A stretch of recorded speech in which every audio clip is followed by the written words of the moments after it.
Indo British advanced pain clinic. నొప్పి మాయం, surgery దూరం. ఒక పొలిటీషియన్ని పక్కన పెట్టండి, ఒక మంత్రిని పక్కన పెట్టండి, ఒక ఎమ్మెల్యే, ఇవన్నీ పక్కన పెడితే పాలమూరు బిడ్డ ప్రస్తుత పరిస్థితులు ఎలా ఉన్నాయి అప్పుడు ఇప్పుడు? వనపర్తి గురించి, ఆ ప్రాంతం గురించి, ఆ జిల్లా గురించి మాట్లాడుకోవాలంటే నిరంజన్ రెడ్డికి ముందు, నిరంజన్ రెడ్డి తర్వాత అని మాట్లాడుకోవాల్సిందే. ఒకవైపు కాంగ్రెస్, మరోవైపు బీజేపీ. డిసెంబర్ 3 తర్వాత రాబోయేది మా సర్కారే. అంత కాన్ఫిడెన్స్ గా ఎలా చెప్పగలుగుతున్నారు? తోడు పెళ్లి కొడుకుల ఆరాటం ఉంటుంది దాన్ని. సో ఆ తోడు కూర్చున్న వాళ్ళకు ఉండే ఆరాటం ఏంటంటే పెళ్లి నాకే అన్నట్లుంటుంది సంబరం. 100 స్థానాల డిపాజిట్ కోల్పోయిన పార్టీ మేము డిసెంబర్ 3 తర్వాత ఎన్నికలకు వస్తామని బీజేపీ చెప్తే నమ్మేది ఎవరండి? డిపాజిట్లు కోల్పోయేటువంటి బీజేపీ అని మీరంటే, బిఎల్ సంతోష్ కీలకమైనటువంటి కామెంట్స్, తెలంగాణలో హంగ్ గవర్నమెంటే వస్తుంది, ఎలా అయినా మేమే ప్రభుత్వాన్ని ఏర్పాటు చేస్తామనేది. ఇప్పుడు మేము మాట్లాడే ప్రతి మాటకు కట్టుబడి ఉంటున్నాం. వాళ్ళ తరఫున ఎవరైనా కట్టుబడి ఉంటారా? ఇదే బిఎల్ సంతోష్ కట్టుబడి ఉంటాడా? ఒకవేళ హంగు రాకపోతే ఏం చేస్తాడు? మాట్లాడామనండి వాళ్ళ అమిత్ షాను, లేకుంటే వాళ్ళ ప్రధానమంత్రి గారిను. కాంగ్రెస్ అదే అంటోంది, బీజేపీ అదే అంటోంది. మేము ఇప్పటిదాకా మీరు ఏదైతే అక్రమంగా సంపాదించారో వాటన్నిటినీ కక్కి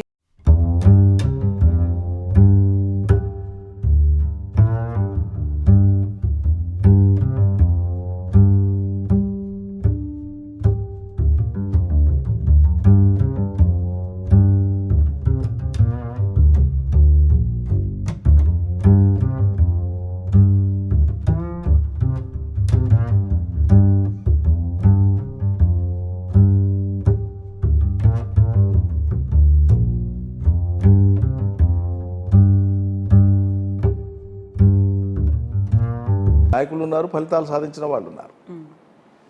అందులో జయనిస్తలేరు అనేటువంటి నెపం పెట్టి గమ్ము ఉండడం అది చాతగాంతనం. ఆ జిద్దుతో ప్రయత్నం చేయకపోవడానికి ఆటంకం ఏంది? బానిస మనస్తత్వము, రాజీ మనస్తత్వం. యూజువల్గానే ప్రభుత్వ వ్యతిరేకత అనేది కనిపిస్తుంది. ఈసారి 2 దఫాలుగా అయిన తర్వాత ఆ ప్రభుత్వ వ్యతిరేకత లేదా అసలు?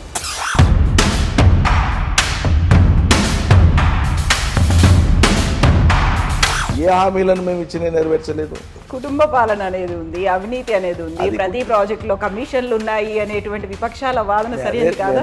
ఒట్టిగా మాట్లాడేటువంటి మాటల్ని సొల్లు కబుర్లు, జొల్లు కబుర్లు అంటారు తెలంగాణలో.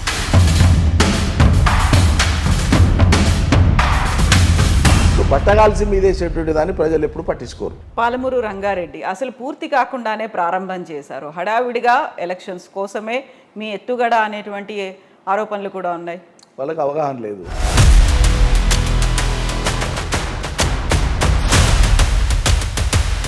మేము అప్పటికి చాలా చాకచక్యం చేసింది ఏంటంటే 70 TMC ఆఫ్ వాటర్ మాకు డ్రింకింగ్ వాటర్ అలొకేషన్. సో ఆ డ్రింకింగ్ వాటర్ అవసరాల మేరకన్నా మా పనులు కొనసాగిస్తామని మేము ఆ పనులు చేసుకుంటూ వచ్చినాం. సో నెంబర్ ఎంత వస్తుంది అనుకుంటున్నారు మీరు?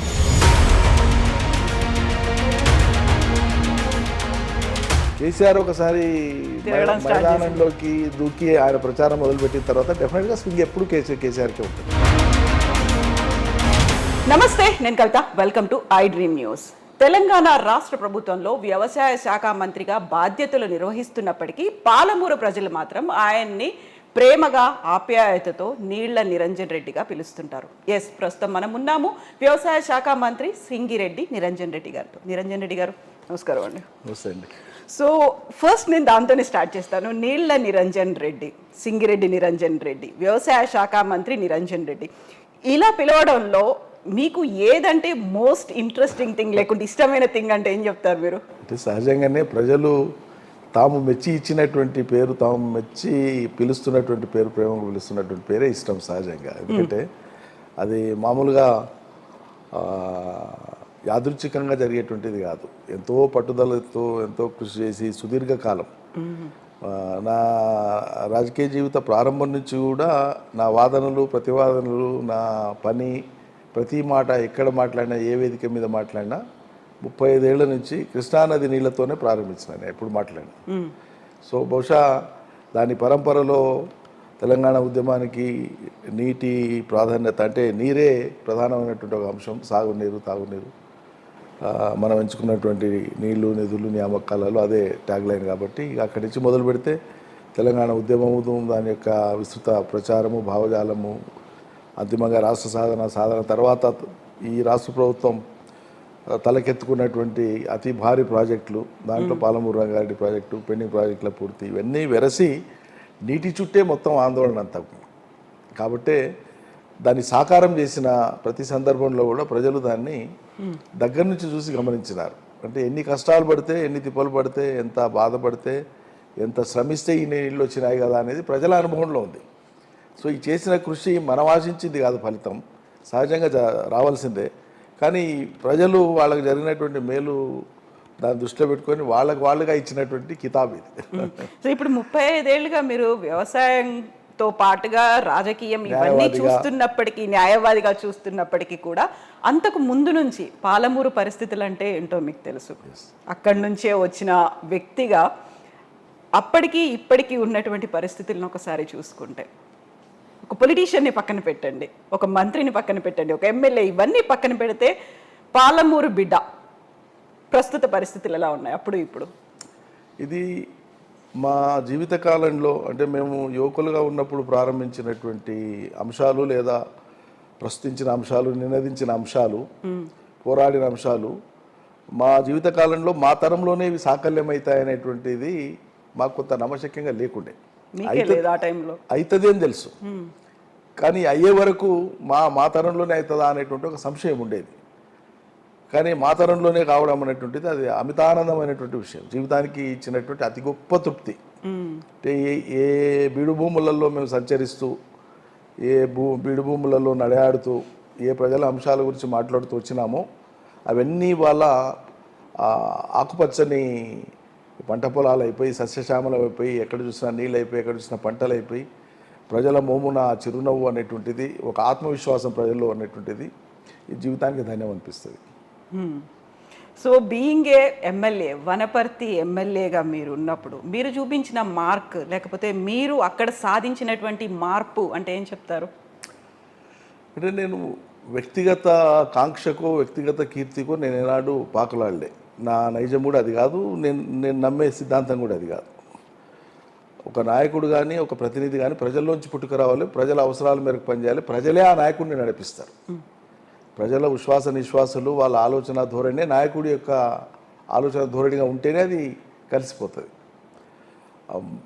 మనమేదో ప్రత్యేకమైన మనుషులం, మనకున్న తెలివితేటలతో ఏదో గొప్ప చేసినామని చెప్పుకోవడం అనేది నాకు ఇష్టం ఉండదు.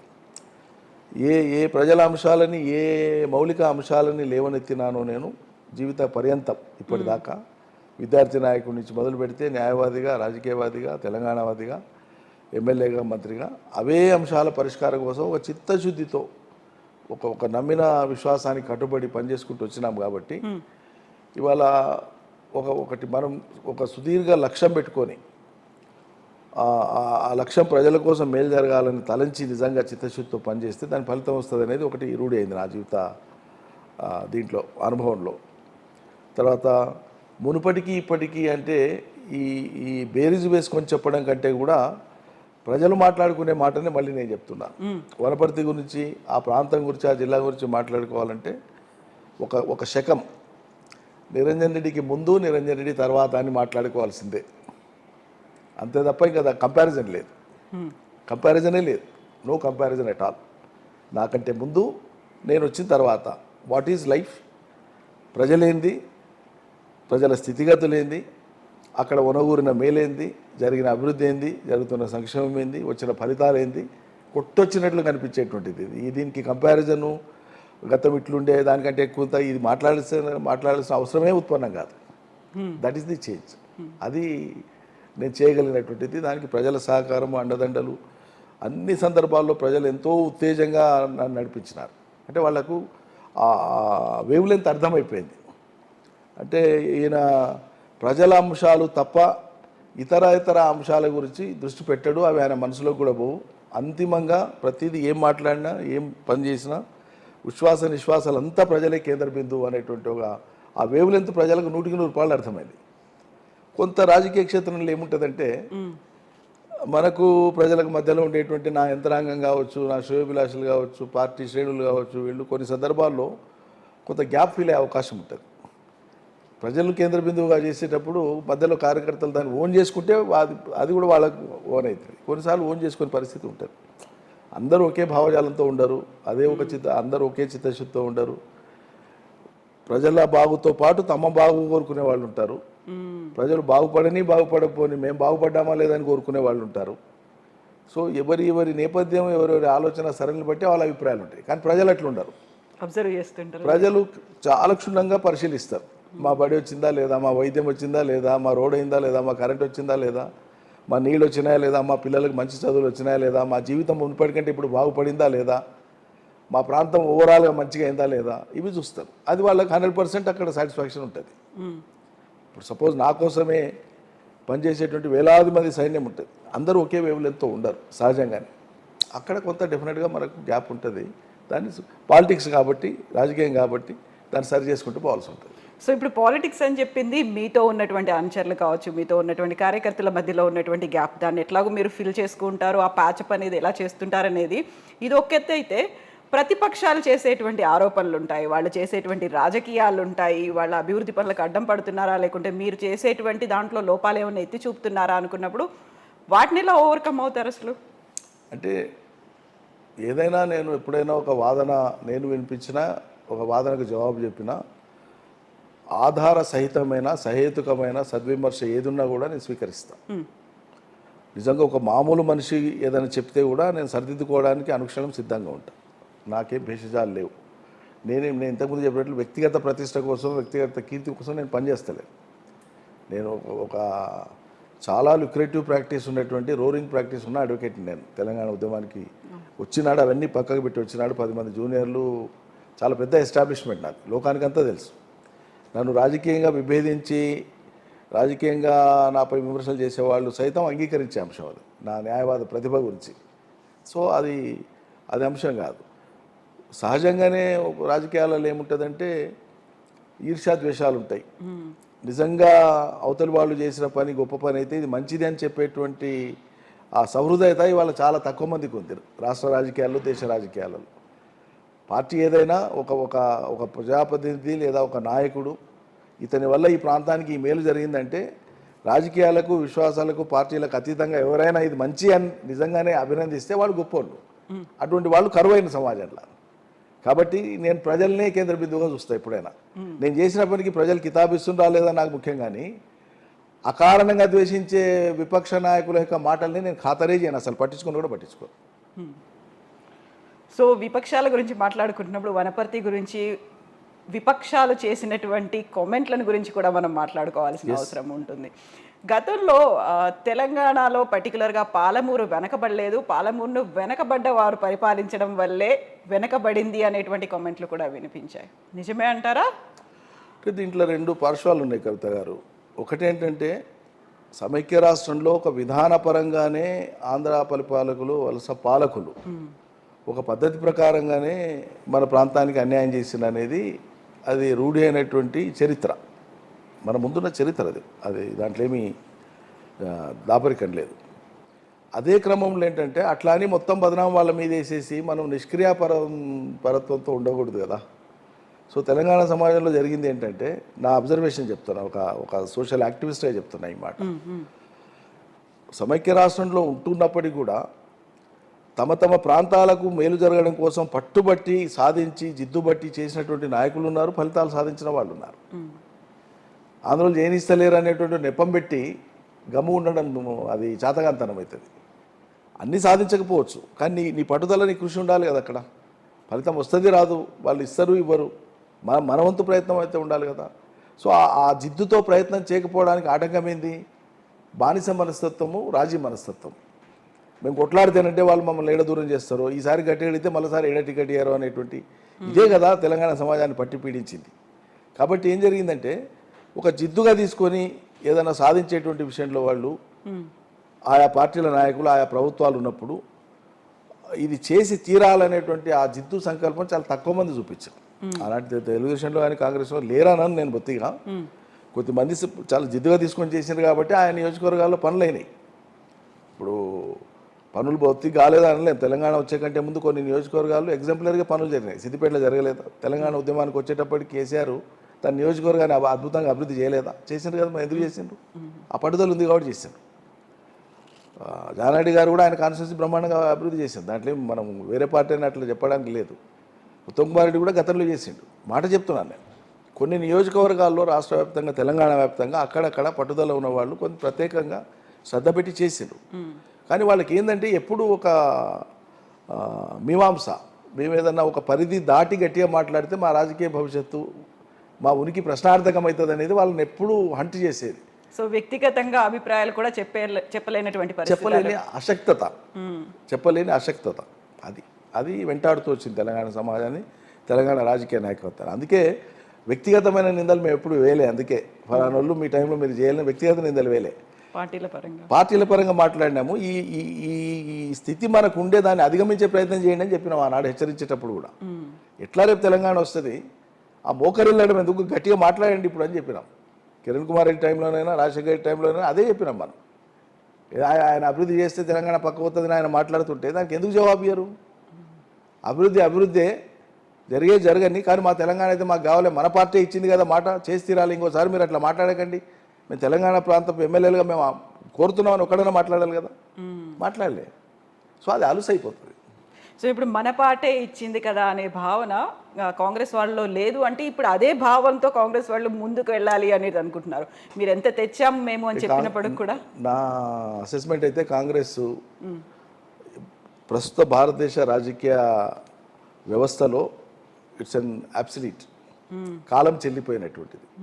ఈ కాలానికి తగ్గట్టుగా వాళ్ళు వ్యవహరిస్తలేరు, వాళ్ళ నినాదాలు ఉంటలేవు, వాళ్ళ ఆచరణ ఉంటలేదు. కొద్దిగా అక్కడక్కడ ప్రయత్నం చేస్తున్నారు, కానీ తెలంగాణకు వచ్చేవరకు బొత్తిగా లేదు. వాళ్ళు ఎంతసేపటికి కర్ణాటకలో ఫలితం వచ్చింది కాబట్టి అది చూపించి అడుగుదామా, ప్రజల మూడు అట్లా మారుతుందా ఆలోచిస్తుండ్రు. లేకుంటే 10 ఏళ్ల కింద తెలంగాణ ఇచ్చింది మేమే కాబట్టి 10 ఏళ్ల కింద తెలంగాణ ఇచ్చింది మీరే అని నమ్మితే 2014లోనే మిమ్మల్ని కూర్చోబెట్టాలి కదా. హాట్గా తెలంగాణ ఇచ్చిన 2 నెలలు 3 నెలలకి ఎలక్షన్ జరిగితే ఫిబ్రవరిలో బిల్ పాస్ అయింది, ఎన్నికలు వచ్చినాయి, ఏమైంది మరి? ఏమైంది? కాంగ్రెస్కే ఇవ్వాలి కదా మరి. నిజంగానే ప్రజలు తెలంగాణను కాంగ్రెసే ఇచ్చింది అని ప్రజలు నమ్ముతారు, దానికి అవకాశం ఉంది అనుకుంటే 14 రావాలి. పోనీ 14లో మేము అప్పటికప్పుడు ఎడ్యుకేట్ చేయలేకపోయినాం, ఎందువరకు సాకులు చెప్పండి. 18 ఏమైంది మరి? 18 దాకా ఉంది, కాలం ఉంది కదా, అప్పుడైనా ప్రజలు ఎందుకు ఎడ్యుకేట్ కాలే? అంటే తెలంగాణ అంశంలో కాంగ్రెస్ను ప్రజలు ఏనాడు విశ్వసించలే. ఉద్యమ సమయంలో వ్యతిరేకించారు, అసహించుకున్నారు. తర్వాత ఒక అనివార్యతలో ఇచ్చింది కాంగ్రెస్ తప్ప వీళ్ళు పుణ్యం కట్టుకొని ఇచ్చింది కాదు, మా మీద జాలిపడి ఇచ్చింది కాదు. మా హక్కు మాకు దక్కలేంది మా పోరాటంతో, మా త్యాగాలతో వచ్చింది, ఒట్టిగా రాలే. ఎన్నో అవమానాలు, ఎన్నో అవహేళనతో వచ్చింది. కాబట్టి మీరు మాకు భిక్ష పెట్టింది ఏది లేదనేటువంటిది సామాన్య జనానికి తెలుసు. కాబట్టి వాళ్ళు ఆ నినాదంతో పోవడం అంటేనే వ్యూహాత్మకంగా, స్ట్రాటజీగా వాళ్ళు ఎంత బ్లండర్ చేస్తున్నారని ఇంకోసారి రుజువైతే. ఇప్పుడు వాళ్ళు మాట్లాడడానికి సమాజంలో అనేక అంశాలు ఉంటాయి. రాజకీయ పార్టీలకు కాలానికి తగ్గట్టు, పరిస్థితులకు తగ్గట్టు అనేక రకాల వ్యూహాలు రచించుకోవాలి, అక్కడ వెనుకబడిపోతున్నారు వాళ్ళు. కాబట్టి కేసీఆర్ వ్యూహానికి, కేసీఆర్ ఏమంటారు ప్రాప్త కాలజ్ఞతకు, స్పాంటేనిటీకి వాళ్ళు తట్టుకోవడం కష్టం అండి. ఇప్పుడు విపక్షాల గురించి మనం మాట్లాడుకోవడం మొదలుపెట్టాం కాబట్టి గతంలో సవాళ్ళు అనేవి విపరీతంగా కనిపించేది, పర్టికులర్గా నాయకులకు సవాళ్ళు విసిరేవాళ్ళు. ఇప్పుడు సర్వేల పేరుతో వస్తున్నారు ఓటర్లు లేకుంటే ప్రజల కోసమని. లేటెస్ట్గా వచ్చినటువంటి సర్వేలు, షెడ్యూల్ రిలీజ్ అయిన తర్వాత వస్తున్నటువంటి సర్వేలు ఎలా చూస్తున్నారు మీరు? అంటే ప్రజల మీద విశ్వాసం ఉండేటువంటి వాళ్లకు, నిత్యం ప్రజల మధ్యలో ఉండి కదలికలు చూసేటువంటి వాళ్లకు వేరే సర్వేలు అంతగా కోరిలేట్ అయితే అని నేను అనుకోను. మనకు తెలిసిపోతుంటుందండి, మన ప్రజలలో తిరిగేటప్పుడు ఆ ప్రజలలో ఉండేటువంటి ఆ హావభావాలు, వాళ్ళ రిసెప్షను, వాళ్ళ నుంచి వచ్చే రెసిస్టెన్స్ కావచ్చు, యాక్సెప్టెన్స్ కావచ్చు, కళ్ళకి కనిపిస్తూ ఉంటుంది. కాబట్టి తెలంగాణలో బీఆర్ఎస్ను, కేసీఆర్ ప్రభుత్వాన్ని ద్వేషించే పరిస్థితి లేదు. 100% ప్రేమిస్తున్నారంటే కొన్ని కారణాల చేత 100% ప్రేమించకపోవచ్చు, కానీ ఆమోదించేటువంటి సెక్షన్స్ మోర్ దాన్ 50% ఉన్నాయి. రైట్. మిగతా ఎలక్షనీరింగ్లో, మిగతా ఎలక్షన్ మేనేజ్మెంట్ అంతా మనం చెప్పుకునేటువంటి విషయాలు, కన్విన్స్ చేసుకునేటువంటి విషయాలను బట్టి మిగతా ప్లస్ అండ్ మైనస్ ఉంటుంది ఎట్లాగో. కాబట్టి ప్రభుత్వం మళ్ళీ రావడానికి పెనుముప్పు ఉందని అయితే మేము ఎవ్వరం భావించట్లేదు.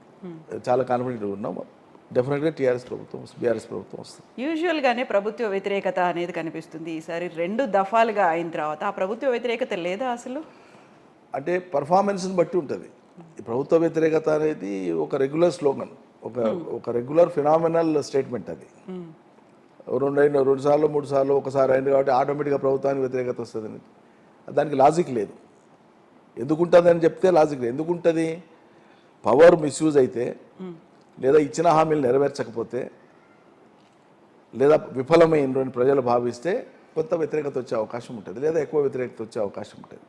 ఏ హామీలను మేము ఇచ్చినా నెరవేర్చలేదు, ఎక్కడ ప్రజలు అసంతృప్తి గురయ్యే పరిస్థితి ఉంది? ప్రజలు అడగనివి కూడా మేనిఫెస్టోలో పెట్టనివి కూడా అమలు చేసినాం కదా. కాబట్టి ప్రభుత్వం అనేది బాగా పనిచేసిన చోట యాంటీ ఇన్కంబెన్సీ అనేటువంటిది ఎస్టాబ్లిష్మెంట్ వ్యతిరేకంగా వస్తుంది అనేటువంటి ఆ ఫిలాసఫీ అది చెల్లుబాటు కాదని నేను భావిస్తున్నాను. అదే చెల్లుబాటు అయితే నవీన్ పట్నాయక్ 5 సార్లు ఎందుకు గెలుస్తాడండి? అదే వాస్తవం అయితే పశ్చిమ బెంగాల్లో 4 సార్లు, వెస్ట్ బెంగాల్లో లెఫ్టినెంట్ గవర్నమెంట్ ఎందుకు వస్తుంది? మాట చెప్తున్నాను. అంటే వెస్ట్ బెంగాల్లో మమతా బెనర్జీ కంటే ముందు జరిగిన పని కానీ నవీన్ పట్నాయక్ ప్రస్తుతం చేస్తున్న పనికి మించి గొప్పగా తెలంగాణలో జరగలేదా కేసీఆర్ సారథ్యంలో? పోలికే లేదు అసలు. నవీన్ పట్నాయక్ పాలనకి వెస్ట్ బెంగాల్లో జరిగిన కమ్యూనిస్టుల పాలనకి తెలంగాణ పాలనతో పోలిస్తానంటే అసలు పోలికే లేదు. తెలంగాణను ఎక్కడి నుంచి ఎక్కడికి తెచ్చినాం ఇవాళ మేము? జాతీయ స్థాయిలో అగ్రస్థానాన్ని నిలబెట్టాం కదా. సాగునీటిలో కానీ, మంచినీటిలో కానీ, ఆరోగ్యంలో కానీ, గ్రామీణ వసతులను ఏర్పాటు చేయడంలో కానీ, మౌలిక వసతులు ఏర్పాటు చేయడంలో కానీ, ఐటీలో కానీ, సర్వీస్ సెక్టర్లో కానీ, ఇండస్ట్రీలో కానీ అద్భుతంగా దేశంలోనే నంబర్ 1 తలసరి ఆదాయం ఉన్నటువంటి రాష్ట్రంగా తీసుకొచ్చి నిలబెట్టిన తర్వాత యాంటీ ఇన్కంబెన్స్ అనేది దేనికోసం ఉంటుంది అది నేను అడుగుతున్నాను. రోజు చూస్తున్నాను కాబట్టి మీ ముందు నాకు విముఖత ఉందంటే దానికి లాజిక్ లేదు. కుటుంబ పాలన అనేది ఉంది, అవినీతి అనేది ఉంది, ప్రతి ప్రాజెక్ట్ లో కమిషన్లు ఉన్నాయి అనేటువంటి విపక్షాల వాదన సరైనది కాదా? అదే ఏమంటున్నానంటే ప్రజలు కూడా ఏం చూస్తారంటే ఒట్టిగా మాట్లాడేటువంటి మాటల్ని సొల్లు కబుర్లు, జొల్లు కబుర్లు అంటారు తెలంగాణలో. జొల్లు కబుర్లు, సొల్లు కబుర్లు ఆధార సహితంగా ఏదన్నా పెట్టి చర్చకు పెట్టి అనేక సంస్థలు ఉన్నాయి దేశంలో, కోర్టులు ఉన్నాయి. మీరు చేసే ఏ ఒక్క ఆరోపణ అయినా కూడా 10 ఏళ్ళుగా చేస్తున్నారు కదా మీరు ఆరోపణ, ఇప్పుడు కాదు కదా. ప్రభుత్వం ఏర్పడిన 4వ రోజు 5వ రోజే కదా మీరు ఆరోపణలకు దిగింది. కనీసం 1 ఏడాది కూడా టైం ఇవ్వలేదు కదా. గుర్తు చేసుకోండి ఒకసారి. ఏర్పడిన 3వ రోజో 4వ రోజో వాళ్ళు నిరసన కార్యక్రమాలు చేసి దిష్టి బొమ్మలు అంటించినారు. వెనక్కి పోయి చూడండి ఒకసారి. అసలు 10 ఏళ్ళుగా మీరు ఆరోపణలు చేస్తూ వస్తున్నారు. ఆరోపణలతోనే మీరు ఎన్నికల ప్రచారం చేస్తాం, ఆరోపణలతోనే మళ్ళీ అధికారంలోకి వస్తామంటే అది కుదరదు. ప్రజలు ఏం చూస్తారు? వాళ్ళ కళ్ళ ముందు కనిపించేటువంటి ఇన్ని జరిగిన పనులు ఒక పక్కకు ఉన్నాయి, వాళ్ళ ప్రజల కళ్ళకు కనిపిస్తున్నాయి, వాళ్ళ అనుభవంలో ఉన్నాయి. దానికి ప్రత్యామ్నాయంగా మీరు చేసిన ఆరోపణలకు ఒక హేతువాన్ని ఉండాలి కదా. ఒట్టిగానే చేసుకుని ఏమి లేకుండా మాట్లాడితే ఎట్లా? ఆ ఉన్నదేదో ఆధారం అని పెట్టాలి. 100 ఆరోపణలు చేశారు మీరు, ఓ 4 ఆరోపణలను పెట్టి రుజువు చేసి ఉన్నాయి ప్రజలారా అని చెప్తానంటే ప్రజలు ఆలోచించడానికి అవకాశం ఉంటుంది. సో బట్టగాల్సి మీదేసేటువంటి దాన్ని ప్రజలు ఎప్పుడు పట్టించుకోరు. అది నేను చెప్పదలుచుకున్నాను. అయితే ఇప్పుడు ఎన్నికల షెడ్యూల్ రాకముందు నుంచి క్యాంపెయినింగ్ మొదలుపెట్టారు. మీరైతే ఆల్రెడీ బరిలో ఉన్నప్పటికీ కూడా ఒకవైపు కాంగ్రెస్, మరోవైపు బీజేపీ డిసెంబర్ 3 తర్వాత రాబోయేది మా సర్కారే అంత కాన్ఫిడెన్స్గా ఎలా చెప్పగలుగుతున్నారు? తోడు పెళ్లి కొడుకుల ఆరాటం ఉంటుంది దాన్ని. అంటే పెళ్ళి అయ్యేటప్పుడు పెళ్లి పీటల మీద అసలు కొడుకు వచ్చే వరకు జరిగే తంతులో ఒక చిన్నపిల్లాడనో చిన్న పాపనో కూర్చోబెడతారు. తోడు పెళ్ళిని పెళ్లి కూతురుకు పక్కల లేదా పెళ్లి కొడుకు పక్కల తోడు కూర్చోబెడతారు. సో ఆ తోడు కూర్చున్న వాళ్ళకు ఉండే ఆరాటం ఏంటంటే పెళ్లి నాకే అన్నట్లుంటుంది సంబరం. బీజేపీ కాంగ్రెస్ తోడు పెళ్లి కొడుకుల సంబరమే తప్ప డిసెంబర్ 3 తర్వాత ఇట్లా ఎన్ని మాట్లాడిందండి వాళ్ళు. వాళ్ళ మాటలకి ఏమన్నా అంతుందా? మాట్లాడితే కొత్త నమ్మశక్యంగా ప్రజలు కూడా అరే కరెక్టేరా ఇది ఉండొచ్చురా అనుకోవాలి. 100 స్థానాల డిపాజిట్ కోల్పోయిన పార్టీ మేము డిసెంబర్ 3 తర్వాత ఎన్నికలకు వస్తామని బీజేపీ చెప్తే నమ్మేది ఎవరండి? ప్రజలకు ఆశ్చర్యం అనిపిస్తుంది. ఇక కాంగ్రెస్ వాళ్ళు ఎక్కువ ఊహించుకుంటున్నారు, అంతకుమించి ఏం లేదు. డిపాజిట్లు కోల్పోయేటువంటి బీజేపీ అని మీరంటే బిఎల్ సంతోష్ కీలకమైనటువంటి కామెంట్స్ వెరీ రీసెంట్గా చేశారు.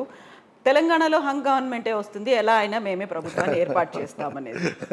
సో మీరు ఇంత కాన్ఫిడెంట్గా ఉన్నప్పుడు హంగ్ ఎలా వస్తుంది? బీజేపీ ఎలా గవర్నమెంట్ ఫామ్ చేస్తుంది? అసలు ఇప్పుడు మేము మాట్లాడే ప్రతి మాటకు కట్టుబడి ఉంటున్నాం, రేపు కూడా కట్టుబడి ఉంటాం.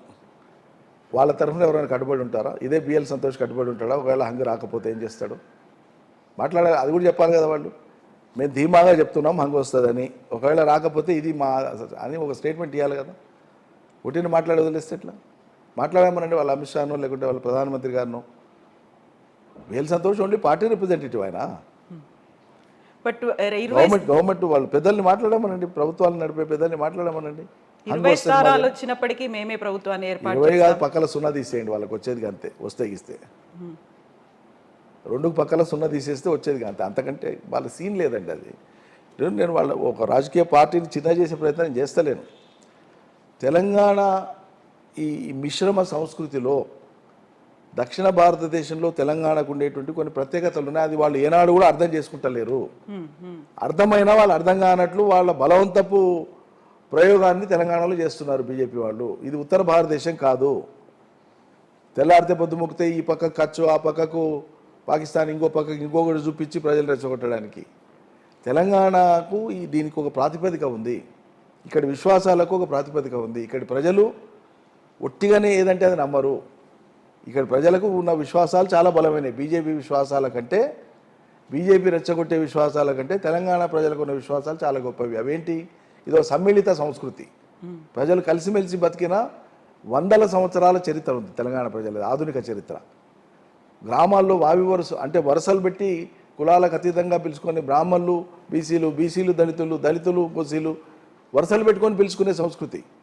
సమైక్య రాష్ట్రం యొక్క పాపపు పాలనలో కొన్ని చర్యల మూలంగా తెలంగాణలో కూడా ఆ ఫ్యాబ్రిక్ దెబ్బతిన్నది ఎంతో కొంత తప్ప, తెలంగాణ అసలు ఒక స్వచ్ఛమైన మనస్తత్వం ఉన్న భూగోళం ఇది, ఓ ప్రాంతం. ఇక్కడ ప్రజలను విభజించడం అంత సులభం కాదు. సో ప్రజల అజెండాగా ఉండేటువంటి అంశాలను తీసుకొని వస్తేనే ఇక్కడ ప్రాతిపదిక ఏర్పడుతుంది. ఇక్కడ ఉండేటువంటి ప్రజలు అన్ని వర్గాలు, అన్ని మతాల ప్రజలు, అన్ని కులాల ప్రజలు వాళ్ళ ప్రాతిపదికగా, వాళ్ళ అభ్యున్నతి ప్రాతిపదికగా వచ్చిన అజెండానే ఇక్కడ ప్రజలు చేతికి పొందుతారు. ఇక్కడ వేరే అందుకోసమే ఈ కారణాల చేతనే బీజేపీకి తెలంగాణలో భవిష్యత్తు లేదు. ఇప్పుడే కాదు, భవిష్యత్తులో కూడా ఉండదు. ఇప్పుడు బేసిక్గా ఒకటేంటి కవిత గారంటే, బీజేపీ ఫిలాసఫీ అనేటువంటిదే తెలంగాణ స్వభావానికి అతకదు. ఫండమెంటల్ థింగ్ నేను చెప్పేది. ఇక్కడ మీకు కమ్యూనిస్టులు పాలనలో లేకపోయినా, సంఖ్యాపరంగా వాళ్ళు ఎక్కువ లేకపోయినా, భావజాల వ్యాప్తిలో తెలంగాణ సమాజానికి ఉన్న భావజాలంలో రేషనల్ భావజాలం ఎక్కువ ప్రజలకు. నేరుగా కమ్యూనిస్టులు అయి ఉండక్కర్లేదు. ప్రతి దాన్ని ప్రశ్నించే ఒక తత్వం ఉంటుంది తెలంగాణ సమాజానికి, ఒక గుణం ఉంటుంది, ఒక క్యారెక్టర్ ఉంటుంది. మిమ్మల్ని ఎంత ఆరాధిస్తారో అంత ప్రశ్నించడానికి సిద్ధపడతారు తెలంగాణ ప్రజలు. ఫోన్ చేసుకున్న తర్వాత క్వశ్చనింగ్ అనేది ఎగ్జాక్ట్లీ. కాబట్టి ఈ వీళ్ళను ఏమార్చడం అనేది అంత సులువు కాదు. ఇంకా ఇక్కడ ఉండే భావజాలం చాలా బలమైనటువంటిది.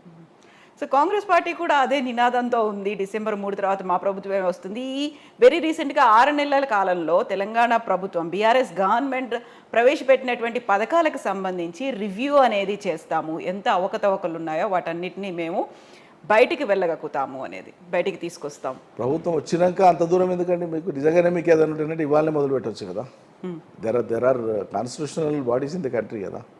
అన్ని స్థాయిలో ఇవి ఉన్నాయి కదా, విచారణ సంస్థలు ఉన్నాయి, వేదికలు ఉన్నాయి. అవి వాళ్ళు మాట్లాడేటువంటి మాట అది బెదిరింపులకు పోయి ఏదో మేము అంటే ఓవర్వెల్మింగ్ టాక్టిక్స్ అంటారు వాటిని. అంటే ప్రజలు నిజంగానే వీళ్ళు అధికారంలోకి వస్తారని భ్రమించాలని వీళ్ళు చేసే ప్రయత్నం. ఆ భ్రమలకేం గురిగారు ప్రజలు. నువ్వు అధికారంలోకి వస్తే కదా అవన్నీ. కాంగ్రెస్ అదే అంటోంది, బీజేపీ అదే అంటోంది, మేము ఇప్పటిదాకా మీరు ఏదైతే అక్రమంగా సంపాదించారో వాటన్నిటినీ కక్కిస్తాం. ఇప్పుడు ఈ దేశంలో సుదీర్ఘ పరిపాలన చేసింది కాంగ్రెస్, రాష్ట్రంలో కానీ దేశంలో కానీ. ఈ దేశంలో అతి ఎక్కువగా ఆరోపణలు ఎదుర్కొన్నది కాంగ్రెస్, అవినీతి ఆరోపణలు. ఈ దేశంలో అతి ఎక్కువగా స్కామ్లు బయటపడ్డది కాంగ్రెస్ పరిపాలన, ఇటు రాష్ట్రంలో కానీ అటు దేశంలో కానీ. ఈ దేశంలో సాక్షాత్తు ప్రధానమంత్రిగా పనిచేసినటువంటి కాంగ్రెస్ నాయకుడు దివంగత నేత రాజీవ్ గాంధీ మీదనే బోఫోర్స్ ఆరోపణలు వచ్చి సిబిఐ కేసు అయింది. దివంగతుడు, ఆయనను వ్యక్తిగతంగా నేనేం అనను. ఆరోపణ నిజమా కాదా కూడా నేను మాట్లాడు, అది సంస్థలు తెలిసే పని.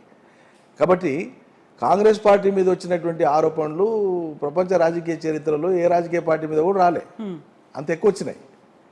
అది మీరు మంది మీద ఆరోపణలు చేస్తామంటే ఏమైనా అర్థపడతాం ఉండాలి కదా. ఆధారాలు లేకుండా ఇష్టం వచ్చినట్లు నోటికి వచ్చినట్లు మాట్లాడితే అది సబబు కాదని నేను అంటున్నాను. సో ఇప్పుడు తెలంగాణ రాష్ట్రంలో ఒక ట్రయాంగిల్ ఫైట్ అనేది ఉంటుంది అనుకున్నప్పటికీ చిన్న పార్టీలు బోల్డ్ అన్ని కనిపిస్తున్నాయి. వాటికి మెల్లిమెల్లిగా ఎంకరేజ్మెంట్ ఎవరి వైపు నుంచి ఉంటుంది అంటే, ఎవరు వదిలిన బాణాలు తిరుగుతున్నాయి, లేకపోతే ఎవరి వైపు నుంచి పోటీ ఉంటుంది, ఎవరి ఓట్లు చీల్చడానికి ఉన్నారు వాళ్ళందరూ అంటే ఉంటాయి. సహజంగానే ఎన్నికల దగ్గర పడే వరకు లేదా ఎన్నికల సంవత్సరం అనుకున్నప్పుడు ఏడాది కాలం నుంచో రకరకాల వ్యక్తులు రకరకాల పాదయాత్రలు చేసిండ్రు, రకరకాల పార్టీలు పెట్టిండ్రు. ఈ విన్యాసాలన్నీ ఎంతో కొంత డెంట్ ఇవ్వాలని, ఎంతో కొంత సొట్టబడగొట్టాలి అధికార పక్షానికి అనేటువంటి ప్రయత్నం ఉంటుంది. సో అంతిమంగా ఒక్కోసారి ఏమవుతుందంటే, అక్కడ బాణం పనిచేయకపోతే అది రివర్స్ వచ్చి వాళ్ళకి తగులుతుంది. ఇప్పుడు అదే పరిస్థితి చూస్తున్నారు వాళ్ళు. మాకు గురిపెట్టి వేసిన బాణం మాకు తగలలేదు. అది రివర్స్ ఇప్పుడు వచ్చి వాళ్ళకే తగులుకున్నారు. ఇప్పుడు వాళ్ళిద్దరు పీక్కోలేక వస్తున్నారు. ఇప్పుడు చంద్రబాబు నాయుడు అరెస్ట్ తర్వాత రాష్ట్ర రాజకీయాల్లో మార్పు రావాలి అనేటువంటి ఒక ప్రయత్నం కూడా జరుగుతుంది. ఒక పర్టికులర్ కమ్యూనిటీ అనేది కూడా బలపడాలి, లేకుంటే మా సత్తా ఏంటో చూపించాలి అనే దాంట్లో ఉంది అనేది వినిపిస్తోంది. అది ఆంధ్రప్రదేశ్ రాష్ట్రానికి సంబంధించిన అంశం, తెలంగాణ ప్రాంతంలో జరిగిన అంశం కాదు, తెలంగాణ ప్రాంతానికి సంబంధము లేదు. ఒక రాష్ట్రంలో జరిగినటువంటి రాజకీయ లేదా చట్టపరమైనటువంటి ప్రాసెస్కు సంబంధించి తెలంగాణ రాజకీయాల మీద దాని ప్రభావం ఉంటుంది అనుకోవడం అనేటువంటిది సరైనది కాదు. ఇంకొకటి, తెలంగాణలో ఉండేటువంటి అన్ని ప్రాంతాల నుంచి వచ్చి ఇక్కడ స్థిరపడినటువంటి వాళ్ళందరినీ కూడా చాలా అమితంగా ఆదరించినటువంటిది బీఆర్ఎస్ అనేది ఆచరణ రుజువు చేస్తుంది. ఉమ్మడి రాజధానిగా హైదరాబాద్ను 10 ఏళ్ల కాలం పెట్టినారు. ఎందుకు పెట్టినారు? అన్ని ప్రాంతాల వాళ్ళకు సురక్షితమైనటువంటి భావన పెంపొందించాలని. ఏనాడు కూడా అభద్రత లేకుండా 9.5 ఏళ్ళు పరిపాలన చేసినాయి కదా. ఒక్కనాడనే ఏదైనా చిన్న ఘటన జరిగిందా? కాబట్టి తెలంగాణలో ఉండేటువంటి లా అండ్ ఆర్డర్ కానీ, ఇక్కడ ఉండేటువంటి ప్రభుత్వం కానీ, ప్రభుత్వ పెద్దల ఆలోచన ధోరణి కానీ, ఇది పదుగురిని కలుపుకొని పోయేదే ఉంది తప్ప ఎక్కడ కూడా విభజించేది లేదనేది ఆచరణలో రుజువైంది. కాబట్టి మాకు సర్టిఫికేటు అవతల ఉన్న రాజకీయ పార్టీలకు సంబంధించిన 2 పార్టీలకు సంబంధించినటువంటి వాళ్ళు మాకు ఇవ్వాల్సిన అవసరం లేదు. వాళ్ళ సర్టిఫికేట్ కోసం మేము ఎదురు చూడడం, వాళ్ళ పరిణామాలు మాకు సంబంధము లేదు. We maintain our stand. ఇది తెలంగాణ ఒక రాష్ట్రం, మాకు కేంద్రంతో ఏం సంబంధాలు ఉన్నాయి, మాకు కేంద్రంతో ఉండే పంచాయతీ ఏంది, మాకు కేంద్రానికి ఉండే ఇష్యూస్ ఏంది, ఇవే చూస్తాం. ఆంధ్రప్రదేశ్కు సంబంధించినంత వరకు మాకు చంద్రబాబు నాయుడు అయినా జగన్ అయినా మాకు ఒకటే. ఎందుకు? కృష్ణానది నీటికి సంబంధించినటువంటి పంపకాల విషయంలో మా స్టాండ్ ఏదైతే ఉందో అదే ఉంటుంది. జగన్ వస్తే ఒకలాగా, చంద్రబాబు వస్తే ఒకలాగా ఉంటుందా? చంద్రబాబు అంతకు భిన్నంగా ఏమైనా తెలంగాణ మీద ప్రేమ చూపించి జలాల పంపిణీ కోసం ఏమైనా కృషి చేసిండా? జగన్ ఏమైనా ఇప్పుడు కృషి చేస్తుండా ఆయనతో మీద స్నేహంగా ఉండడానికి? ఎవరి హక్కు కోసం వాళ్ళు కొట్లాడతారు. కాబట్టి ఒక రాష్ట్రంగా మా ప్రజల హక్కు ఏంటి, మా రాష్ట్ర సార్వభౌమం ఏంటి, అంతవరకు మేము ఆలోచించుకుంటాం, అంతవరకే మా పనితీరు ఉంటుంది. మిగతా విషయాలు మాకు పరిగణలోకి రావు. సో కృష్ణా జలాలకు సంబంధించినటువంటి ప్రస్తావన వచ్చింది కాబట్టి వెరీ రీసెంట్గా కృష్ణా జలాలకు సంబంధించి ఒక ట్రిబ్యునల్ ఏర్పాటు చేస్తున్నాము, తెలంగాణ రైతాంగం మా వైపే ఉంటుంది అనేటువంటి భావన బీజేపీలో వచ్చింది. పర్టికులర్గా ఇక్కడికి వచ్చినటువంటి ప్రధానమంత్రి నరేంద్ర మోదీ కూడా ట్రైబల్ యూనివర్సిటీ గురించి మాట్లాడారు, ఆ తర్వాత టర్మరిక్ బోర్డు గురించి మాట్లాడారు. అండ్ బీజేపీ అంతా ఫోకస్ కృష్ణా జలాలకు సంబంధించి పెట్టుకుంది. ఇంపాక్ట్ చూపిస్తుందా? అదే బిలేటెడ్ అండి వాళ్ళు చేసినటువంటి ఎఫర్ట్. కాలం చెల్లిపోయింది. వాళ్ళు ఒక రాష్ట్రం ఏర్పడినప్పుడు ప్రజలకు తహతహ ఉంటుంది. మామూలుగా కుటుంబాలు ఏర్పడినప్పుడు కూడా వేరుపడిన వెంటనే సర్దుకోవాలి, తొందర బాగుపడాలి, తొందర పాలివాళ్ళ కంటే మేము తొందర ముందుకు పోవాలి, అభివృద్ధి కావాలి, వేగం పెంచుకోవాలి, తహతహ ఉంటుంది. ఆ తహతహ ఉన్నప్పుడు దానికి అనువైనటువంటి పంచాయతీ తీర్పులు చేయకుండా వాళ్ళ మీద నీళ్లు పోసేస్తే నిరాశకు గురవుతారు. తెలంగాణ ఏర్పడి 9.5 ఏళ్ళు అవుతుంటే కేవలం 3 నెలలు 6 నెలల లోపల పంచాయతీ తీర్పు చేయవలసినటువంటి కృష్ణా జలాల పంచాయతీని మీరు 9.5 ఏళ్ళు లాక్కొచ్చి ఇప్పుడు మేము దాని మీద ఒక కమిటీ చేసినామంటే అపహాస్యం కదా ఇది. ప్రజలంత పిచ్చోళ్ళ, తెలంగాణ రైతులు అంత అమాయకుల? ఈ నీటి వాటా తేల్చకనే కదా మేము 190 తిప్పల పడింది. ఎప్పుడో 4 ఏళ్ల కింద పూర్తి కావాల్సినటువంటి పాలమూరు రంగారెడ్డిని ఎందుకు మేము డిలే చేసుకోవాల్సి వచ్చింది? నువ్వు నీళ్ళు పంచాయతీ తెంచకనే కదా. కాస్ట్ ఎస్కలేషన్ ఎంత పెరిగే? 4 ఏళ్ల కింద పూర్తి అయితే మాకు ఎన్ని డబ్బులు మిగిలేది? మీరు ఏం చేసినారు? అసలు ₹1 ఇవ్వకపోగా మాకు నష్టం చేస్తారు. అంటే తెలంగాణ రైతాంగానికి నష్టం చేసినటువంటి కేంద్ర ప్రభుత్వాన్ని ప్రజలు స్వాగతిస్తారు, వాళ్ళని ఆమోదిస్తారు. అబ్బా ఎంత గొప్ప చేసినంటారా?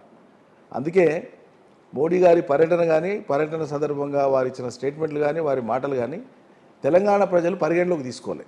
నాకు అర్థమైన కాడికి చర్చనీయాంశమే కాలే ప్రజల దృష్టిలో. మాకు పట్టణాంశాలు అన్నట్లు తీసుకోండి.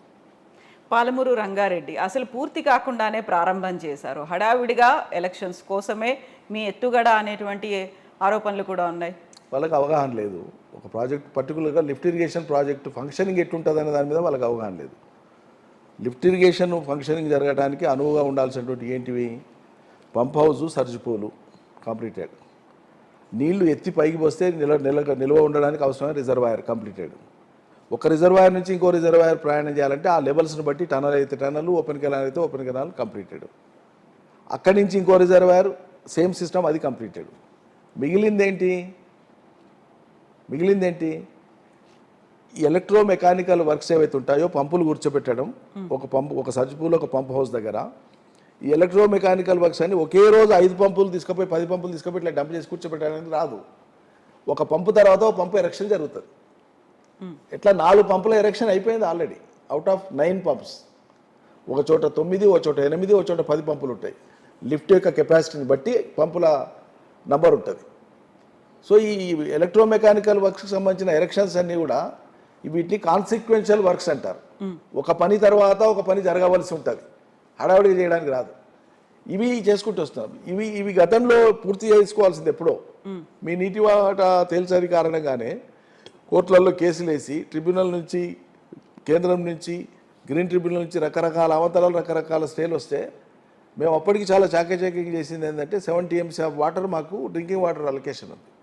సో ఆ డ్రింకింగ్ వాటర్ అవసరాల మేరకన్నా మా పనులు కొనసాగిస్తామని మేము ఆ పనులు చేసుకుంటూ వచ్చినాం. కాబట్టి ఇప్పుడు హడావిడి అనేదే లేదు, సవ్యంగానే అంతా జరిగింది. నీళ్ళు ఎత్తిపోస్తున్నాయి. వీళ్ళ కళ్ళు కనిపించకపోతే పోయి నార్లాపూర్ కాడ నడుస్తున్న మోటారు ఆ రిజర్వాయర్లో స్టాక్ అవుతున్న నీళ్ళని చూడాలి. ఈ రిజర్వాయర్లు కూడా భారతదేశంలో కాదు ప్రపంచవ్యాప్తంగా ఎక్కడ కట్టినా దాని నిల్వ సామర్థ్యం ఎంత ఉంటుందో అందులో 1/3 మాత్రమే నింపాలి మొదటి సంవత్సరం. అంతకు ఎక్కువ నింపడానికి వీలు కాదు. దానికి రిజర్వాయర్ నింపేటువంటి దానికి ప్రోటోకాల్స్ ఉంటాయి, స్టాండర్డ్ ఆపరేషన్స్ ఆఫ్ ప్రొసీజర్స్ ఉంటాయి దాని ప్రకారంగానే నింపాలి. నెక్స్ట్ ఇయర్కి ఇంకొక లెవెల్ నింపాలి, థర్డ్ ఇయర్కి కంప్లీట్ లెవెల్ నింపాలి. ఇది సిస్టమ్ అది. సో ఇప్పుడు మొదటి లెవెల్ నింపడానికి పంపింగ్ ఆల్రెడీ నడుస్తూనే ఉంది. అక్కడ ఎక్సెస్ అయితే, సర్ప్లస్ అయితే అప్పుడు సెకండరీ రిజర్వాయర్ పోవడానికి చేయాల్సి ఉంటుంది. ఆ పనులు నడుస్తూనే ఉన్నాయి, కంటిన్యూస్ ప్రాసెస్. ప్రజలకు తెలుసు, అది రోజు పోయి చూసి వస్తున్నారు. వీళ్ళకి తెలియదు. ఆ పని అయింది అని అభినందించేటువంటి విశాలత్వం లేదు కాబట్టి పని ఆయ కదా, ఇది కూడా ఒక పెద్ద క్రెడిట్ అయిపోయా తెలంగాణ ప్రభుత్వానికి, ఇదో పెద్ద వరం అయిపోయా వాళ్లకు. మేము అవుట్ కదా అనేది అకస్తు కొద్దీ కాలేదు అది అని చెప్పి ఈ రకంగా మాట్లాడుతున్నారు. అండ్ వనపర్తికి సంబంధించి చూసుకుంటే నెక్స్ట్ ఎట్లా ఉంటుందని మీరు అనుకుంటున్నారు? నాకు పరిపూర్ణమైన విశ్వాసం ఉంది. పోయినసారికి మించిన మెజార్టీ వస్తుందని నేను ఆశిస్తున్నాను. గెలుపు అనేది ప్రజలు ఎప్పుడో డిసైడ్ చేశారు. నాది నా ఆత్మవిశ్వాసమే తప్ప అతి విశ్వాసం కాదు. ప్రజలు ఇచ్చిన ధైర్యంతోనే నేను ఆత్మవిశ్వాసంగా ఉన్నా. ప్రజల ధైర్యం ఏంటంటే పోయినసారి కంటే ఈసారి ఎక్కువ ఇస్తాం పోసారని చెప్తున్నారు. ఇన్ని పనులు ఏ మానవ మాత్రం చేస్తాడు ఒక్క టర్మ్లో? ఓన్లీ 1 టర్మ్ కదా నేను ఎమ్మెల్యే, ఫస్ట్ టర్మ్ నాది. ఒక టర్ములో 4, 5, 6 టర్ములు చేసిన ఎమ్మెల్యేలు ఉన్న నియోజకవర్గాలలో లేని పనులు, జరగని పనులు అంత ముందు చూపుతో నేను చేసినా ప్రజలు చర్చించుకుంటున్నారు. కాబట్టి ఇంతకు మించిన బలమైన కారణము పోయినసారి కంటే ఎక్కువ మెజార్టీ రావడానికి ఇంకేముంటుందని నేను అనుకుంటున్నాను. తప్పకుండా వస్తుందని ఆశిస్తున్నాను. దెన్ వాట్ అబౌట్ అదర్ పార్టీల క్యాండిడేట్లు? వాళ్ళు ఎలా ఉన్నారు? మీరు అన్నట్టుగా 5-6 టర్మ్లు వాళ్ళు పోటీ చేశారు కాబట్టి వాళ్ళని ఎలాంటి వాళ్ళని ఫీల్ చేస్తారు? నేను ఎప్పుడు కూడా సరే, అవతలి వాళ్ళు కొన్ని సందర్భాలలో కొంత సంస్కారం మర్చి మాట్లాడినా కూడా నేను ఎప్పుడు దిగజారి మాట్లాడను కూడా. భవిష్యత్తులో ఒక ఆరోగ్యకరమైనటువంటి పోటీ ఉండాలని కోరుకుంటాను.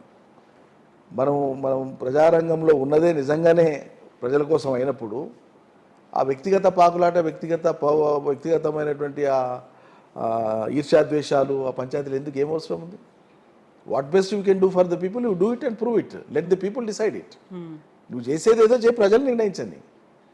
నన్ను తిడితే నీకు ఓట్లేరు కదా, నన్ను చెడ్డోడు అంటే నీకు ఓట్లేరు కదా. నువ్వేం చేస్తావో గొప్ప నేను చేసిన దానికంటే, గివెన్ ఏ ఛాన్స్, నువ్వేం చేస్తావో చెప్పు.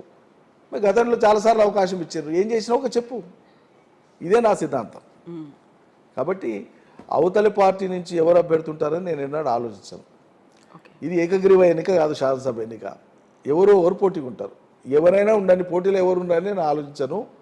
పోటీలో ఉండే వాళ్ళ గురించి మాట్లాడకుండా ఎలక్షన్ చేసిన వాడిని నేను. రేపు కూడా అదే చేస్తాను. నేనేం పని చేసిందో, మా పార్టీ ఏం చేసిందో, మా ప్రభుత్వం ఏం చేసిందో దాన్ని చూసే ఓటేయమంట తప్ప ఒకరిని తిట్టి నేను ఓట్లు అడగను. క్యాండిడేట్ ఎవరైనా పర్లేదు, నేను ఎవరైనా ఉండని. వాళ్ళు నన్ను భూషణాలు చేసినా సరే అది వాళ్ళ విజ్ఞతకు వదిలేస్తా. ప్రజల ముందు చర్చకు పెట్టేది నా అంశాలే పెడతా. మీ అంశాల గురించి మాట్లాడుకోవాలంటే వ్యవసాయ రంగం గురించి కూడా మాట్లాడుకోవాలి. వ్యవసాయంలో మెయిన్ ఫోకస్ అంతా ప్యాడీ, వరి మీదనే పెడుతున్నారు తప్ప మిగతా వాటి గురించి అసలు ఆలోచించట్లేదు. ఎక్సెస్ ప్రొడక్షన్ వచ్చింది, మేము దేశంలో నెంబర్ 1 అని ఉన్నాము అని ఒక రికార్డ్స్ లేకుంటే వాటి గురించి చెప్పుకోవడానికి ఉన్నటువంటి ఫోకస్ మిగతా వాటి మీద పెట్టట్లేదు. మనకు కావాల్సినటువంటి డెవలప్మెంట్ అనేది, అగ్రికల్చర్ రావాల్సినటువంటి అవసరం ఉంది అనేది. ఇంకా అంటే కవిత గారు ఇక్కడ ఎట్లుంటుందంటే, మనం గతంలో ఇబ్బందులు పడ్డవాళ్ళం వ్యవసాయ రంగంలో. మన రైతాంగం కూడా చాలా కష్టాలు పడ్డవాళ్ళు, ఆకలి ఉన్నవాళ్ళు, నీటి కోసం పరితపించిన వాళ్ళు. ఒక్కొక్క నీటి బొట్టు కోసం పాపం వాళ్ళు పడవి పాటలు లేవు. అవి తలుచుకుంటే నాకు కూడా దుఃఖం వస్తుంది. కాబట్టి నీళ్ళు ఒకసారి కనిపించే వరకు మనం కొన్నిసార్లు నియంత్రించలేము వాళ్ళను. ఆ ఆనందంలో మాకు వచ్చినాయి సార్ మేము వేసుకుంటాం, ఇప్పుడు మమ్మల్ని ఎందుకు ఇబ్బంది పెడతారు మీరు అంటారు. ప్రభుత్వం ఏదో ప్రోద్బలంతోన మీరు నీటి పంటలే అని చెప్పలే. కానీ ఒక పరిస్థితి ఎట్లుంటుందంటే కొన్నేళ్ళు, 2 ఏళ్ళు, 3 ఏళ్ళు, 4 ఏళ్ళు ప్రజలు ఓవరాల్గా నేషనల్ మార్కెట్, ఇంటర్నేషనల్ మార్కెట్ రైతాంగానికి అర్థమయ్యేదాకా వాళ్ళకి తోచిన పంటలు వేస్తారు. అప్పటికి మనం పంటల మార్పిడి కావాలని పెద్ద నినాదం తీసుకున్నాం, చెప్పినాం. ఈ పంటలు వేయండి, ఈ పంటలు వేద్దన్నాం, ఈ నేలలకు ఇవి అవసరం, ఈ నేలకి ఇవి అవసరం, పప్పు దినుసులు పెంచమన్నాం, నూనె గింజలు పెంచమన్నాం. మరి అంత ఎఫర్ట్ పెట్టబట్టే కదా ఇలా గ్రౌండ్ నట్ పెరిగింది, మేజ్ పెరిగింది, కంది పెరిగింది, మినుము పెరిగింది, పెసర పెరిగింది, ఇవన్నీ పెరిగినాయి. పత్తి పెరిగింది. 50,000 తెలంగాణ వచ్చినాడు 6 లక్షల ఎకరాలు ఉండే. ఇలా 50-20 లక్షల ఎకరాలకు పత్తిని తీసుకొని పోయినాం. ఓ ఏడు 50 లక్షలు, ఓ ఏడు 60 లక్షలు, ఓ ఏడు 40 లక్షలు, అప్రాక్సిమేట్లీ 50 లక్షలు ఇటువంటిగా పత్తి తీసుకుపోయినాం. పత్తి ఏం తక్కువ లేదు. మరి అదేవిధంగా వరి 60 లక్షలకు వచ్చేసింది, 60, 64, 65 లక్షలకు వచ్చేసింది. ఇది ఎప్పుడు తగ్గుతుంది అంటే మీరు అన్నట్లు వానకాలం మనకు ఎప్పుడు ఇబ్బంది లేదు, ఇప్పుడు కాదు భవిష్యత్తులో కూడా ఇబ్బంది లేదు. 60 లక్షలు కాదు 70 లక్షలైనా వానకాలం పండే పంటకు ఇబ్బంది లేదు. మనకు రిక్వైర్మెంట్ ఉంది, మార్కెట్ కన్జ్యూమ్ చేస్తుంది. యాసంగిలో పండేటువంటి వరకే ఇబ్బంది ఉంటుంది కేంద్ర ప్రభుత్వం యొక్క వైఖరి మూలంగా. అందుకే మనం ఏం చెప్తున్నామంటే యాసంగిలో ఒకటి నీటికి కటకట ఉంటుంది. ఎన్ని నీళ్ళు ఉన్నా కూడా నీటిని ఇష్టం ఉన్నట్లు యాసంగిలో కూడా వాడడం అనేది సహేతుకం కాదు. నీటి పంటలు తగ్గించి ఆరుతడి పంటలు పెంచుకోవాలి.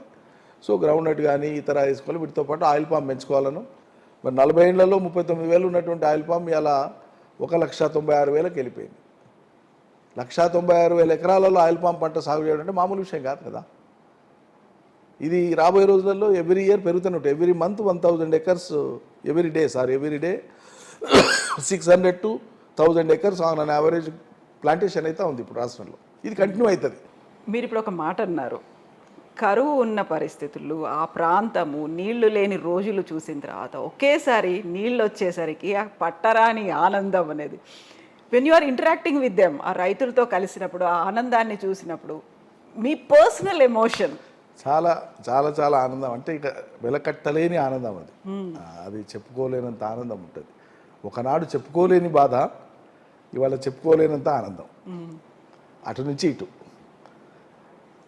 ఆ కష్టపడి పనిచేసే ఆ మనుషుల మధ్యలో తిరిగేటప్పుడు, మాట్లాడేటప్పుడు, వాళ్ళతో కలిసిపోయాక వాళ్ళు మనం కలిసిపోవడం అని మనం అనుకోవడం కాదు, వాళ్ళు భావించాలి మనం కలిసిపోయినామని, ఇంటర్నలైజ్ అయినామని వాళ్ళు భావించాలి. ఆ భావించిన స్థితిలో మన అనుభూతి వేరుంటుంది. మనలో ఒకడనేటువంటి వాళ్ళు మాట్లాడేటువంటి మాటలు చాలా ఆప్యాయంగా ఉంటాయి. వాళ్ళు ఒట్టి పొడి పొడిగా మాట్లాడారు, చాలా ప్రేమగా మాట్లాడతారు, ఇంటి విషయాలు మాట్లాడతారు. కలిసిన ఒక నిమిషమైనా మామూలుగా పలకరిస్తే వాళ్ళు అన్ని విషయాలు చెప్పుకుంటారు. అంత ఆప్యాయతతో ఆ బాండేజ్ పెరుగుతుంది. అది అలా నేను అనుభవిస్తున్నా. చాలా గొప్ప అనుభూతి అది. ప్రజల గుండె లోతుల నుంచి వచ్చేటువంటి ఆ పలకరింపు, మనం పలకరించినప్పుడు వాళ్ళు మాట్లాడే తీరు చాలా చాలా గొప్ప అనిపిస్తుంది. దాన్నే పూర్వపు భాషలో చెప్పాలంటే, మార్క్స్ భాషలో చెప్పాలంటే డీక్లాసిఫికేషన్ అంటారు. అంటే మనం పూర్తిగా డీక్లాసిఫై అయిపోయి ప్రజల మధ్యలో కలిసి తిరిగినప్పుడు మనం కూడా చాలా రిఫార్మ్ అవుతాం. మనకు తెలియకుండానే మనలో ఉండేటువంటి కొన్ని ఏమైనా తెలిసి తెలియని అవలక్షణాలు ఉంటే కూడా ప్రవర్తనలో అవన్నీ సరిదిద్దుకుంటాం. ప్రజలు చాలా గొప్పవాళ్ళు. మనకు నేర్పేది ప్రజలే. విశ్వవిద్యాలయాలు కాదు, తత్వవేత్తలు కాదు, పుస్తకాలు కాదు, నిజమైన జీవిత జ్ఞానాన్ని నేర్పేటువంటి వాళ్ళు ప్రజలే. అందుకే ప్రజలకు ఎప్పుడు మొక్కాల్సిందే. చాలా గొప్పవాళ్ళు ప్రజలు. నా అనుభవం అది. ఎస్. కేసీఆర్ గారికి సంబంధించి విపరీతమైనటువంటి ఆరోపణలు, ఆయన ఆరోగ్యం మీద ఒక హెల్త్ బులెటిన్ రిలీజ్ చేయాలి, కావాలని ఆయన ఆరోగ్య పరిస్థితిని బయటికి వెల్లడించట్లేదు, అది కూడా చేస్తోంది కుటుంబ సభ్యులే అనేటువంటి ఆరోపణలు. అది నిజమైన ఆరోపణ. ఎంత సంకుచితంగా, ఎంత దిగజారి మాట్లాడతారు ఎవరైనా మాట్లాడేటోళ్ళు. ఆరోగ్యం బాగాలేకపోతే ప్రజానాయకుడు బాధాతో చెప్తారు కదా. ఆయనకు జ్వరం వచ్చినప్పుడు ఆయన చెప్తారు, నాకు కొంచెం సుస్తుంది అని చెప్తారు. దాన్ని అంత చిలువలు పలువలు చేసి మాట్లాడాల్సి అంటే వీళ్ళకు మాట్లాడడానికి వేరే అంశాలు లేవు, వేరే లోతులు లేవు. ఆ లోతైన పరిజ్ఞానం కరువైంది, అధ్యయనం కరువైంది. నిజంగా ఉంటే ఆ మాట్లాడాల్సిన అంశాలు 1000 ఉన్నాయి, మాట్లాడచ్చు కదా. అవి ఎందుకు మాట్లాడరు? చేత కాదు, ఆ అధ్యయనం లేదు. కేసీఆర్ ఆరోగ్యం నిజంగానే మీరు అంత కేసీఆర్ మీద బిట్టరు ఇది ఉన్నారంటే, అంత ఇక కత్తి పట్టుకొని పొడిచేంత కోపంగా ఉన్నారంటే మరి ఆయన ఆరోగ్యం గురించి మీకెందుకు బెంగ? ఒక రకంగా మీ కోణంలో ఆయన ఆరోగ్యం బాగాలేకపోతేనే మంచిది కదా మీ లెక్క ప్రకారంగా. ఎందుకు అంత తప్పన? ఏమన్నా కుట్ర చేస్తున్నారేమో? ఎవ్వరేం కుట్ర చేయరు. కేసీఆర్ అనుకున్నంత కాలం కేసీఆర్ పార్టీని నడపాలనుకున్నంత కాలం పార్టీని ఆయన నడుపుతారు, ప్రభుత్వాన్ని ఆయన నడుపుతారు. ప్రజలు కోరుకునేది అది. ఆయన ఒకవేళ ఏ కారణం చేత కానీ నిజంగానే ఆయనకు ఆరోగ్యం బాగాలేని రోజు భవిష్యత్తులో ఎప్పుడైనా వస్తే కూడా పార్టీ ఉంటుంది, ఆయన ఉంటారు, అన్నీ మాట్లాడేసేస్తారు ఏం చేసినా కూడా. వీళ్ళకెందుకండి అంతా, అది పార్టీ వ్యవహారం కదా. ఎస్. సో ఇప్పుడు కంక్లూడింగ్ పాయింట్గా సర్వేలు అనేవి ఈ మధ్యన వస్తున్నవి కాంగ్రెస్ వైపు ఉన్నాయి అనేది, బీజేపీ ఏమో హంగ్ వస్తుందని చెప్తున్నారు. వాట్ డూ యూ ఫీల్, ఎన్ని వస్తాయని మీరు అనుకుంటున్నారు? పోయినసారి కూడా చాలా సర్వేలు చాలా రకాలుగా చెప్పినారు. నేను సర్వేలు చేసే అన్ని సంస్థల యొక్క శాంక్టిటీని నేను క్వశ్చన్ చేయను, కానీ ఏవి అతీతం కాదు ఈ రోజులల్లో. నాకు ఇట్లా సర్వే కావాలంటే అట్లే వచ్చేటువంటి విధంగా ఏర్పాట్లు చేసుకోవచ్చు, అది నేను చెప్పదలుచుకుంది. నిజంగానే నిష్పక్షపాతంగా చేసే సర్వేలను నేను గౌరవిస్తాను. ఉందా ఆ పరిస్థితి? ఓ పార్టీ ఎంగేజ్ చేసి ఎట్లా కావాలంటే ఎట్లా తెచ్చిస్తారు, ఇంకో పార్టీ మీద ఎట్లా కావాలంటే ఎట్లా తెప్పించిస్తారు. అది ఎప్పుడు దాన్ని మనం ప్రామాణికంగా తీసుకోలేమని నేను అనుకుంటున్నాను. సో నెంబర్ ఎంత వస్తుంది అనుకుంటున్నారు మీరు? కంఫర్టబుల్ ఉంటుంది అనుకుంటున్నాను. నేనైతే 70-80 మధ్యలో తగ్గదు అనుకుంటున్నాను. 70-80 మధ్యలో ఉంటుంది తప్ప 70కి తగ్గదు అనేటువంటి బలమైన నమ్మకం నాకుంది. ఇంకొకటి ఏంటంటే ఇది ఈరోజు పరిస్థితి. కేసీఆర్ ఒకసారి మైదానంలోకి దూకి ఆయన ప్రచారం మొదలుపెట్టిన తర్వాత డెఫినెట్గా స్వింగ్ ఎప్పుడు కేసీఆర్కే ఉంటుంది. ఏ ఎన్నికలోనైనా ఉప ఎన్నికల నుంచి మొదలు పెడితే 2001 సిద్దిపేట ఉప ఎన్నికల నుంచి మొదలు పెడితే, ఆ తర్వాత వచ్చినటువంటి లోకల్ బాడీస్ ఎలక్షన్స్ నుంచి మొదలు పెడితే, ఒకటి 2008 మినహాయిస్తే, 2009, 2008 ఎన్నికలు మినహాయిస్తే ఎప్పుడైనా సరే స్వింగ్ ఆయన చేసినటువంటి ప్రచారంలో ఆయనకు అనుకూలంగానే వచ్చింది. ఆయన వాదనను ప్రజలు సమర్థిస్తూ వచ్చినారు. సో ఇప్పుడు కూడా ఆ స్వింగ్ పెరుగుతుందని అనుకుంటున్నాను. Yes. Thank you so much Niranjan Reddy గారు. థ్యాంక్ యూ అండి, and best wishes to you. Thank you. Thank you so much. That's all with Agriculture Minister Singireddy Niranjan Reddy garu. This is Kavita signing off.